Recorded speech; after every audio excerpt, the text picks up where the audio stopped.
eu tenho umas outras perguntas aqui também. Sim. Dele, né? Para nós, eu ainda quero chegar nos casos que mais marcaram ele. Sim, a gente começou com isso. O primeiro foi da minha mãe, A gente começou né? a falar... E a gente não terminou ainda. Ah, isso mesmo. Então, quando eu cheguei, eu tava na cirurgia da minha mãe e o médico falou, olha, vamos entrar, nós vamos abrir a primeira mama, nós vamos tirar o tumor, né? E quando ele tirou o tumor, era isso aqui, ó. Era deste tamanho, dessa cor, cinza. E quando eu peguei, eu digo, isso aqui é uma pedra. Não, porque o tumor calcificou. Eu digo, tá, mas isso aqui é cálcio. Isso aqui não é tumor. Não, então vamos tirar agora a outra mama. Eu digo, não. A outra mama não, deixa aí. A outra mama, a gente vai deixar depois, a gente vai... Não, mas tá pior do que... Deixa essa aqui, eu vou cuidar dessa. E aí foi quando a gente começou a fazer a reposição hormonal da minha mãe. E hoje eu mostro como é que tá a mama dela hoje, com 82 anos. E o pior de tudo é isso. O diagnóstico que minha mãe teve foi um BIRADS 2. Teoricamente o BIRADS 2 é tudo normal. Mas hoje eu sempre falo isso. As mulheres, independente do tipo de mamografia que elas saiam de lá, elas saem com diagnóstico de câncer. Se for 0 é inconclusivo, se for 1 é achado, suspeito, não sei o quê, isso, vamos ficar de olho, não sei o quê. E quando não dá nada, o cara dizer isso aqui não exclui qualquer problema que venha acontecer, não sei o quê. Tipo assim, você pode estar se lascando aí, ninguém sabe.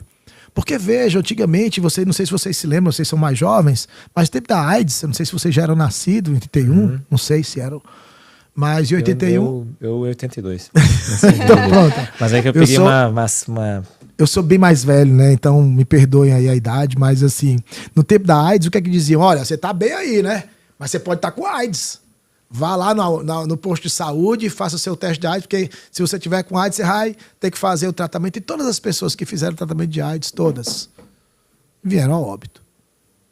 O menino foi assim, né? O Cazuza, aquele Renato Russo, também, né? O Fred Mercury e tantos outros artistas que a gente viu, né, que foram diagnosticados. E uma das coisas que a gente pouco viu, doutora, não só no tempo da AIDS, como também hoje, no tempo da Covid, foi um negócio chamado falso positivo ou falso negativo. Você ouviu alguém falar sobre isso? Não. E existem os testes diagnósticos. Deve ter visto isso em epidemiologia. Os testes diagnósticos têm isso. Os fatores de exposição de doença, fatores não expostos de doença, a acurácia desse tipo de exame. Então, bom, nós teríamos muito que falar sobre isso. Mas a primeira pergunta já foi respondida. Quais foram os primeiros... Esse foi o da minha mãe, porque foi um BIRADS 2, ela perdeu a mama e quase perde a vida. Porque quando eu voltei dos Estados Unidos, ela já estava careca e fazendo reposição. E a única vez que eu chorei poucas vezes na minha vida. E uma das vezes que eu chorei foi essa. Foi ver minha mãe engatinhar para vomitar. E você sabe quando você vai chorar. Eu estava agora no congresso, a menina começou a falar sobre mim, não sei o quê. E eu não conseguia terminar de ler o negócio, porque eu disse, não, termine. Porque eu não ia conseguir terminar, né? E nesse dia, quando eu vi minha mãe, eu comecei a chorar na mesma hora. Porque para mim foi um trauma muito grande ver uma pessoa sem conseguir andar e ter que engatinhar para vomitar. Eu disse, a partir daquele dia você nunca mais vai fazer isso. Se você tiver de morrer, você vai morrer aqui comigo. Você não vai mais fazer essa quimioterapia. Não vai mais fazer isso, não vai fazer radioterapia. Queimaram minha mãe inteira. Queimaram. Eu não vou longe. Meu professor orientador, Francisco José de Abreu Matos. Esse cara é um dos mais inteligentes do planeta. Tem um jardim com o nome dele no Elm Garden, lá em Londres. Um dos homens mais cultos que eu vi na minha vida. Ele morreu queimado, fazendo radioterapia.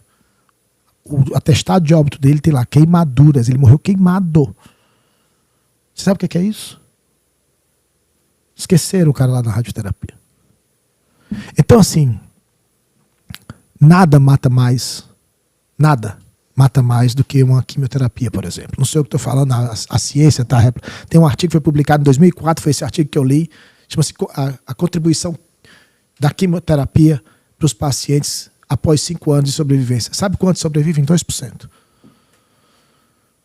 É por isso que talvez o príncipe Charles agora, ele está fazendo quimioterapia? Sabe por quê? Porque a nega teve que falar para ele, bicho, se tu fizer isso aqui, a chance de tu sobreviver é de 2%. Se eu não fizer nada, é de 50%. Então eu vou ficar sem fazer nada. Foi isso que ele escolheu. Então essas questões, elas precisam ser debatidas, elas precisam ser dadas luz. É necessário que nós coloquemos holofotes em cima disso, para que nós não sejamos reféns disso. Porque se você olhar a bula do Carvedilol, ele diz, o Carvedilol é indicado para quê? Para tratar a insuficiência cardíaca. Ele é tratado de insuficiência cardíaca. Mas o que é que ele causa? Ele causa insuficiência cardíaca. E ele é contraindicado para quem tem insuficiência cardíaca. Não vou longe, metformina, na bula diz, você não deve tomar cloridrato de metformina se você tiver diabetes. Tem lá. E todo paciente diabético toma. É por isso que eles morrem. Então não sou eu que estou falando, tem na bula. Ah, mas se eu for ler a bula, não vou tomar nenhum remédio. É essa a ideia. Faz isso.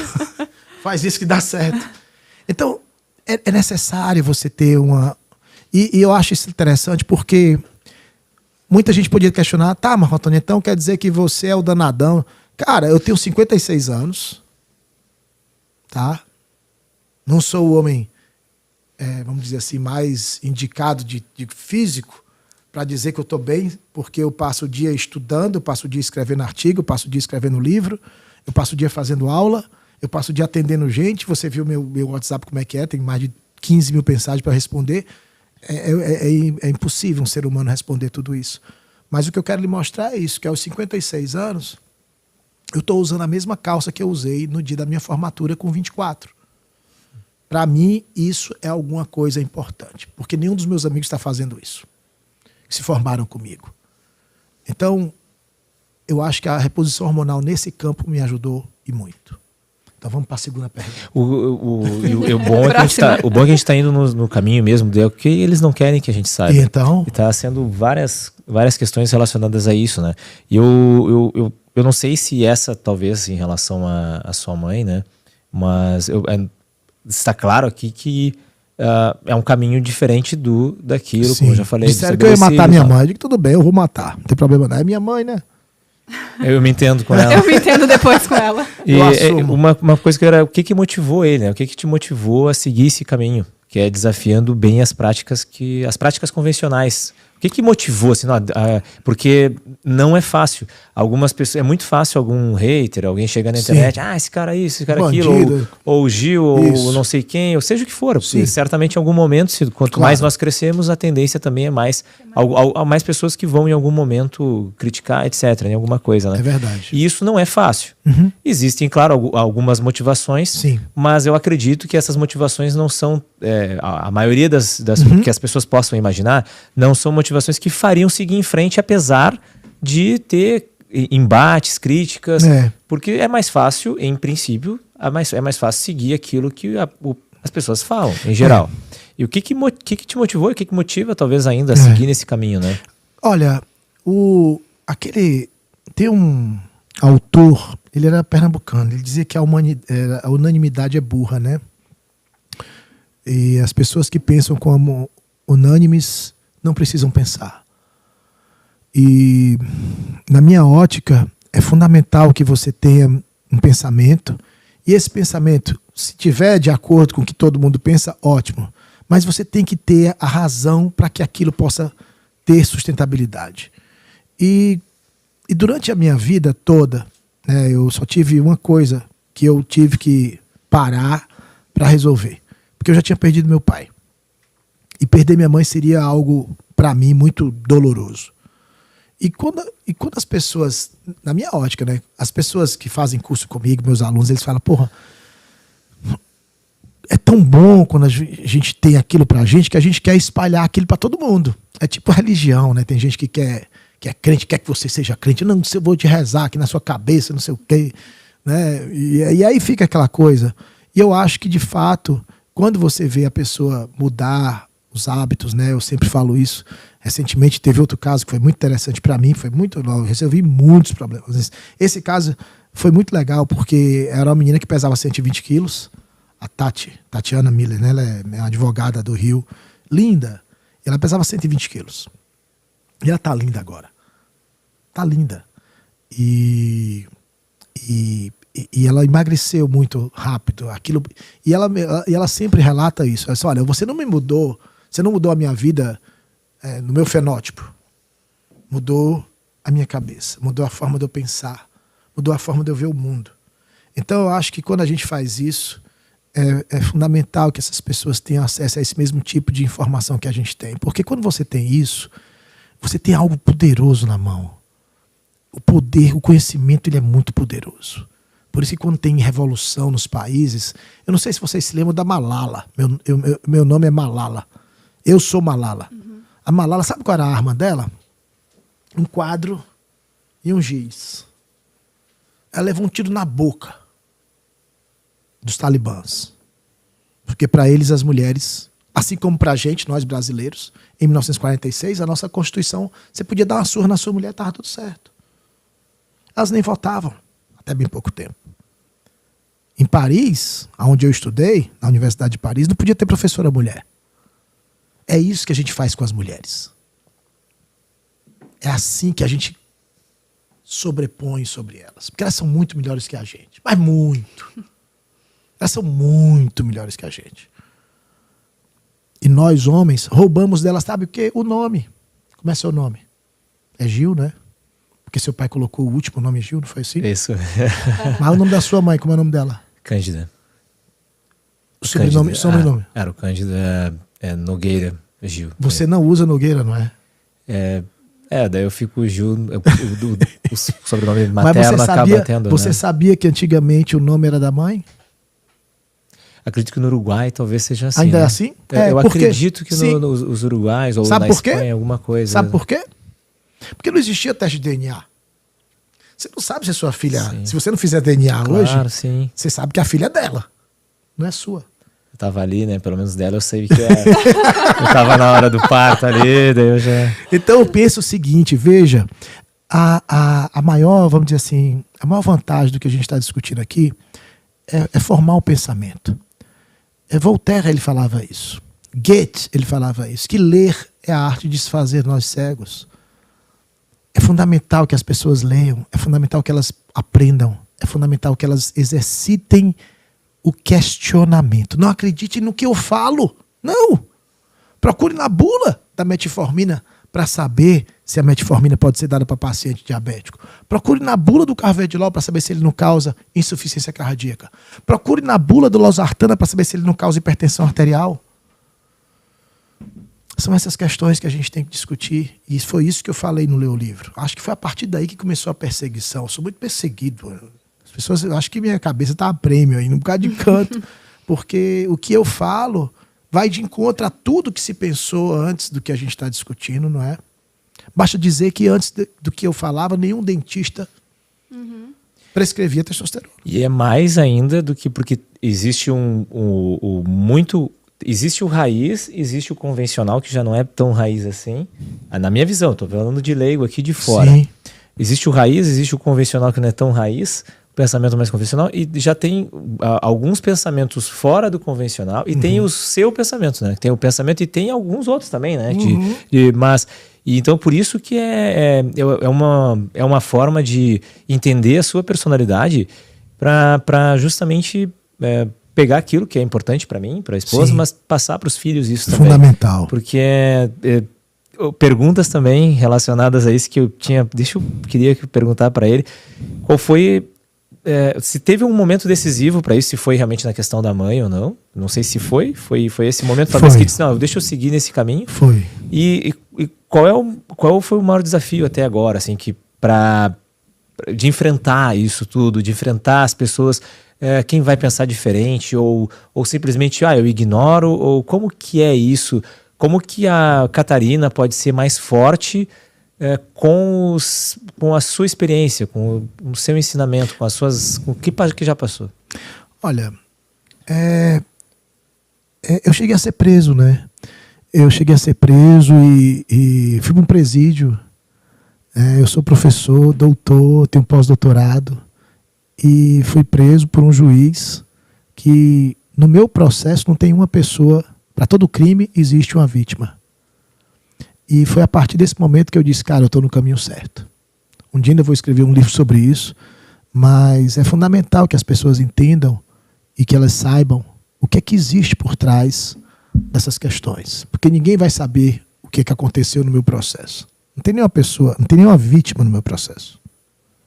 É o CRM dizendo que eu estou iludindo pacientes. É isso. Só que não aparece nenhum consumidor iludido. E eu acho que foi a partir daí que eu basicamente criei mais força para poder ser mais forte e poder explicar, lógico, essa chaga, né, eu vou carregar pela minha vida, o meu filho vai sofrer com isso, né? Mas eu nunca imaginei em desistir, né? Um dia me matarem, tudo bem, não vai dar para fazer mais muita coisa, mas enquanto me deixarem viver, eu vou falar. Eu vou falar porque é necessário que as pessoas possam ter acesso a esse tipo de informação. É necessário que elas entendam que o nosso corpo funciona com hormônio, não funciona com droga. É necessário que elas possam questionar, é necessário que elas entendam a lógica de uma fisiologia onde, na maioria das vezes, tudo aquilo que foi discutido anteriormente essas questões foram feitas de forma enviesadas.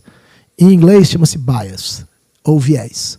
Existem vieses que você pode discutir. Veja, existem estudos nos Estados Unidos que você diz, essa droga foi boa, excelente ou muito boa. Você só pode escolher 3 dessas daqui. Não tem opção ruim. Não tem ruim, péssimo, mais ou menos, entendeu? Não tem. Então são essas questões que eu sempre falo, e eu acho que se as pessoas pudessem ter acesso a esse tipo de informação, seria muito proveitoso. Para mim não, porque eu já resolvi o meu problema. O meu único problema qual era? Era salvar minha mãe. Já salvei. Hoje eu fico muito tranquilo para poder discutir esses pontos, porque para mim, aconteça o que acontecer. Hoje eu tenho a minha mãe que viveu bem e vive muito bem e vai viver muito bem. Ela tem 82 anos e eu posso depois mandar aqui ela jogando frescobol comigo na praia. Como é que é o nome dela? Leda. Leda. É. E para mim é muito bom vê-la aos 82 anos dirigindo um carro. Um dia eu tive um problema que eu fui fazer aquelas quiropraxia, né? E deslocou uma pedra que eu tinha no tempo que eu comia pão e coisa e tal. E brócolis. E ela falou assim pra mim, você tá sentindo muita dor, né? Eu digo, tô. Como é que a senhora sabe? Ela falou assim, você tá deixando eu dirigir o carro. Então, pra mim é muito legal poder ter minha mãe hoje aos 80 anos fazendo tudo que uma menina de 20 faz. E isso foi o mais importante. Nós queremos lá, quando for lá pro final lá do podcast, lá no encerramento, nós queremos também algumas questões práticas, o que uma pessoa precisa fazer, o que faria uma pessoa hoje, mas eu não vou segurar essa pergunta porque eu quero saber como é que tá aqui, tá bem, tá tranquilo. Eu acho. Se nós não falamos aqui onde é que era ali, tem um banheiro ali também. Não, pra mim tá ótimo.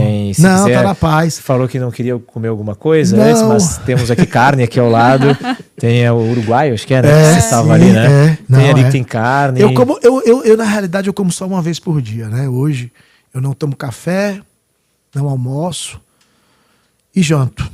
Eu faço igual o leão. Eu tento basear minha vida igual a do leão. A refeição é na janta.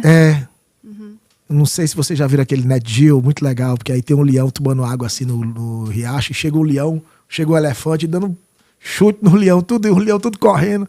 Aí o cara diz assim, ó, chegou aí o dono do pedaço. Mas até o sol se pôr. Aí o sol se põe. Quando o sol se põe, o leão diz agora. Eu vi algumas pessoas que fazem na dieta carnívora, acabam fazendo uma refeição, algumas fazem às 10, outras fazem ao meio-dia, outras às 2. Eu não tinha ouvido ainda à noite ainda, né? Porque teria... Na realidade, quando eu comecei a fazer isso, eu dava esse curso só para médicos, né? Era exclusivo para médico. Eu acho isso a coisa mais idiota que pode ter, né? Quer dizer que só esse pessoal que pode ter pensamento. Porque muita gente diz assim, mas ele é dentista. Mas dentista não pensa. Quer dizer, quem descobriu a vitamina K? Dentista. Quem descobriu como Napoleão morreu? Dentista. Quem inventou a anestesia? Dentista. E aí eu poderia falar aqui milhões, né? Quem descobriu o microscópio? É um cara que não é nada. O cara era pedreiro lá. Telescópio, Galileu. E aí vai. A partir de óculos, de uma lente, de um óculos lá do cara da Holanda. Mas aí, bom. é fundamental, na minha ótica, explicar de uma maneira simples tudo isso que a gente está discutindo, né? Porque, veja, a sua pergunta ela é tão bem-vinda que quando eu fico pensando, como é que a gente responde, por exemplo, a uma pessoa que fala sobre, falar sobre dieta, vamos falar sobre flúor, vamos falar sobre medicamentos, vamos falar sobre o que a gente faz hoje. Porque eu acho que é fundamental ter na consciência o que a gente pode fazer por essas pessoas que na maioria das vezes não têm acesso a uma consulta de qualidade. Não é? Não tem.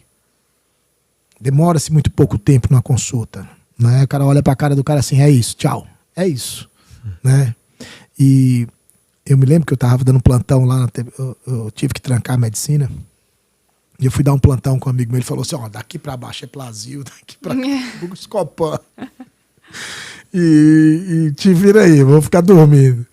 Então, existem, na minha ótica, várias questões que eu acho que elas precisam ser elucidadas, né? E eu vejo quando você pergunta essas questões relacionadas ao que nos motiva, ao que me deixa feliz, é isso, né? Ver uma pessoa que pesava 120 quilos, que não tinha mais um casamento legal, voltar das cinzas e dizer assim, cara, pô, bicho, minha vida mudou, cara, você... Como eu tava agora em Balneário, o cara me parou no meio da rua, ei, tu é um bagulho... Rapaz, o cara parou o carro no meio da rua pra me dar um abraço e dizer, olha, cara, obrigado, eu fiz uma live com ele, né? Achei muito legal. Você viu? Não vi, mas eu tinha nos contado ali nos bastidores. Ele mostrando a cirurgia, quer dizer, abrir o peito do cara para fazer revascularização, de quem faz isso é testosterona. E quantas pessoas não se conhecem, acabam não passando, às vezes, pela vida sem saber quem elas são. Já dizia Khalil Gibran, né? Quem passou pela vida em brancas nuvens e em plácido repouso adormeceu, quem nunca sentiu o frio da miséria, quem passou pela vida e não sofreu, não foi homem, foi apenas um espectro de homem. Só passou pela vida e nunca viveu. Não é assim? Que conselho que daria daí para dois grupos de pessoas aqui? Uma seria... Ai, meu Deus. Não, para Conselhos. Conselhos de MB. Nós falamos sobre os desafios, né? De ter passado desafios e tal, e justamente essa motivação. Sim. E qual é o aprendizado que deixa para o teu filho? E qual o aprendizado que para os nossos filhos, para a Catarina e para os que virão? Tá, então vamos lá. O aprendizado é esse. Isso. Entre mudo e saia calado. Por incrível que pareça. Esse foi o que eu aprendi. Não vale a pena você brigar com o sistema. Você nunca vai derrotar. Vai ser difícil essa luta. Essa luta não é sua. Né? Muita gente diz, mas eu quero lhe defender, eu vou lá e brigar. Eu digo, não, mas essa luta não é sua, não faça isso, não. Viva em paz. Isso seria o ser mudo. Eu acho que você falar contra o sistema, você vai ter que estar preparado, porque eu me lembro que um dia, eu vou dar um exemplo. Um dia eu estava fazendo a prova de patologia, que você deve ter feito. Eu não sei agora, os nomes das cadeiras, não tem mais patologia. Mudou tudo, né? Não tem mais patologia, não tem mais anatomia, não tem mais nada. Não tem mais imunologia, não tem mais parasita, não tem mais nada. É tudo bases da morfologia e átomo, não sei, das ciências. A mesma coisa. No fim das contas. É a mesma coisa. O livro só bota. Aí o de farmacologia é o Hang Day, o de fisiologia é o Guyton, e o de microbiologia é o Murray, e o de patologia é o Robbins. É isso. Aí o de semiologia é aquele Sérgio Reis, aquela babaquice. Mas vamos lá.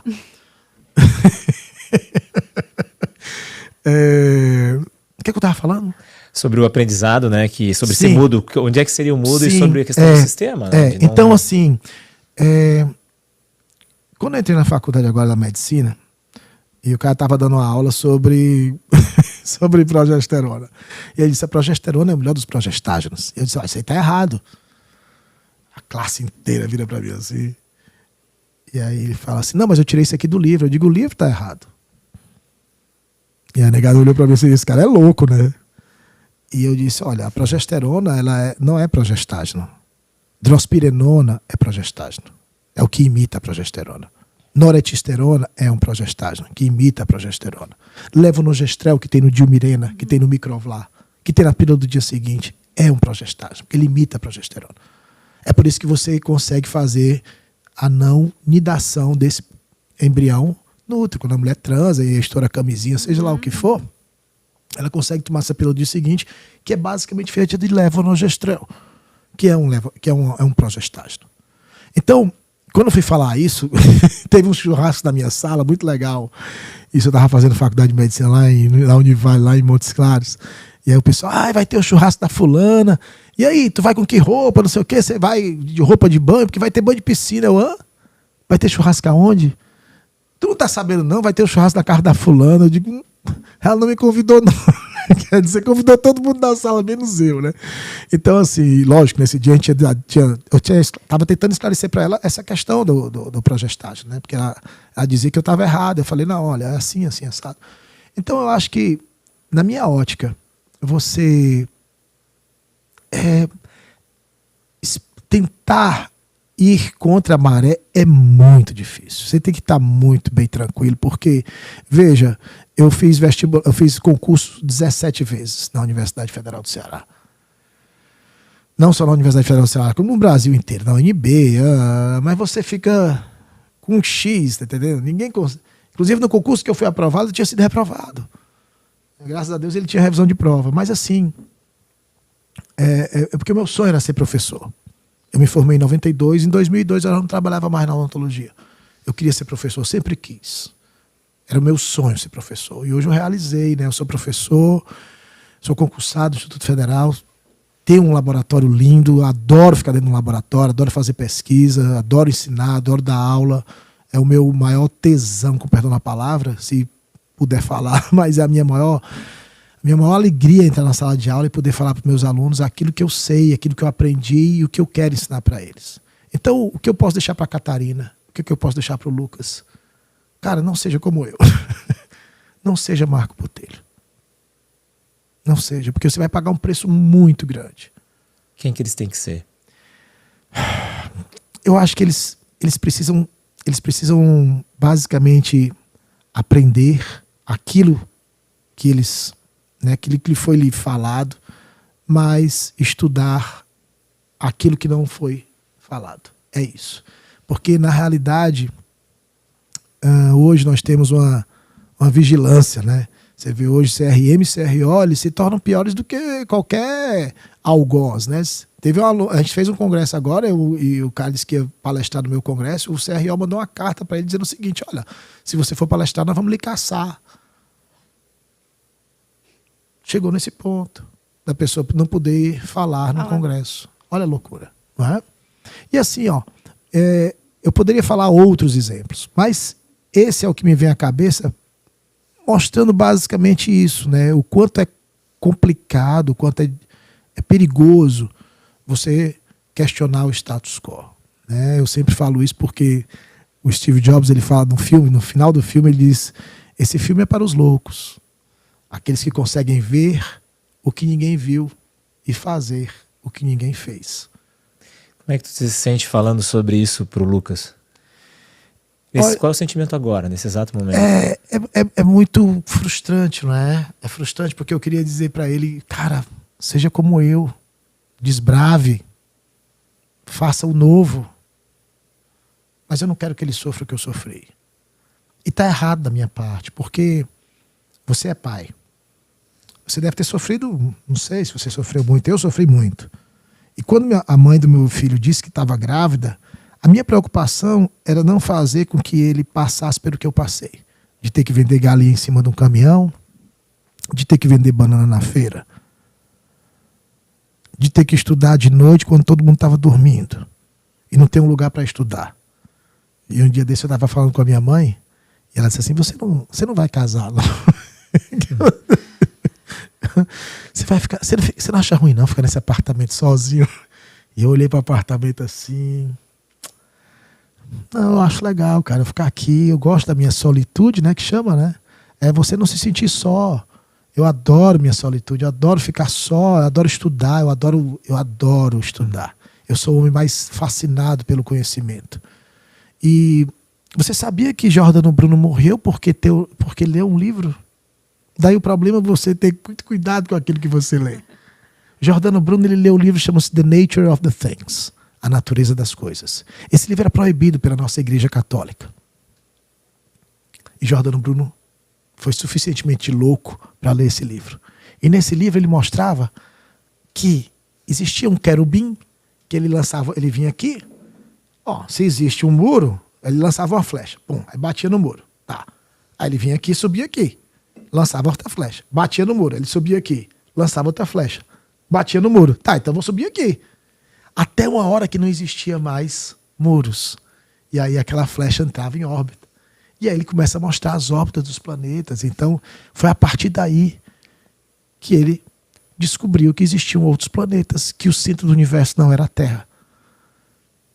E aí ele assina o atestado de óbito dele, que é basicamente isso que eu estou fazendo. Eu assino meu atestado de óbito cada vez que eu vejo um podcast desse. Explicar para as pessoas que drogas matam. Que o losartana causa hipertensão, que é um antihipertensivo, que Elvis Presley morreu tomando aprazolam, que Michael Jackson morreu tomando aprazolam, que Prince morreu tomando aprazolam, que Whitney Houston morreu tomando aprazolam, que Marilyn Monroe morreu tomando aprazolam. Os benzodiazepínicos matam, né? E é isso que a gente toma todo dia. Meu pai, se estivesse vivo, estaria tomando. Minha mãe tomou isso a vida inteira. Minha mãe tomava anticonvulsivante, que ela caía dura com convulsão. Como é que é o nome do seu pai? Meu pai já morreu, o nome dele era Juraci. Uhum. Quando tinha 5 anos, né? Sim, é. É Juraci? É. Tu acreditas que o senhor Juraci daria esse mesmo conselho para ti, que tu estás dando ao Lucas? Olha, talvez não. Talvez não. Eu não creio. Ou talvez sim, né? Porque meu pai, talvez, pelo que a minha mãe conta, era mais ou menos nessa mesma pegada aí. E eu acho que isso de fato não é. É difícil você ser o diferente. É muito difícil. Você tem que estar muito bem preparado. Você tem que estar. E às vezes as pessoas não têm condição de levar esse fardo. É um fardo muito pesado. Né? Você tem que fazer um mestrado, tem que fazer um doutorado e não poder falar daquilo que você sabe. Isso é o mais cruel. Porque eu queria poder falar do que eu sei. Tem coisas que eu não falo aqui. Mas eu queria poder falar, por exemplo, né, sobre estatinas. As estatinas são as drogas mais vendidas no mundo. E são elas que matam mais. Né? E as pessoas continuam a pensar que colesterol faz mal. Né? Bom, então Deus está errado. E teu médico que quer baixar o teu colesterol está certo. São essas questões que eu acho que, na minha ótica, elas cobram um preço muito caro. E nem todo mundo tem condição de poder pagar isso. Né? É difícil. Então eu não quero que meu filho passe pelo que eu passei, jamais eu quero que ele faça isso. Qual o provável conselho, então, que ele teria lhe dado? Ele provavelmente tenha dito isso. Fique longe do conhecimento. Talvez seja mais, vá com a turma, que você vai ter uma vida mais tranquila. E eu tava tentando, né, acabei de abrir aqui os comentários, né? E aí, mas se daí tivesse tomado esse caminho, será que não, quantas outras vidas, né, teriam sido impactadas? Muitas. Já vi agora aqui quantas pessoas, é muito relato, é muita gente, né? Vocês vão ver aí depois a comentada. Não, tem uma galera aqui, né? E aí eu fico pensando assim, né, de quem será que o Lucas ia se orgulhar, né? Do pai que é louco. É este? Ou é o pai que talvez... Não, eu acho que ele vai entender que eu tô querendo apenas protegê-lo. Eu acho que essa é a função do pai, proteger o filho, né? Mas é muito cruel porque, de certa forma, eu acho que a gente aprende muito com os nossos erros. Eu acho que é fundamental você... Diz o ditado que você...